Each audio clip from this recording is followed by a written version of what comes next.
Okay, let's go. Today we are going to talk about present continuous. We use present continuous to talk about what? Yes, it is to talk about an action that is happening at the moment of speaking. Well, but how do you use present continuous? To use present continuous, you need to have, first of all, an auxiliary. And this auxiliary is called be.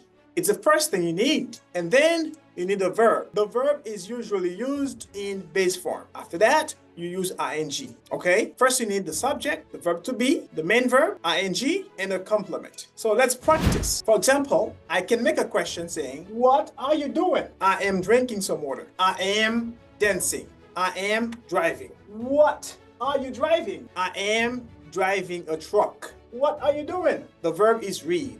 I am reading. What are you reading? I am reading a book. Oh, what about Peter?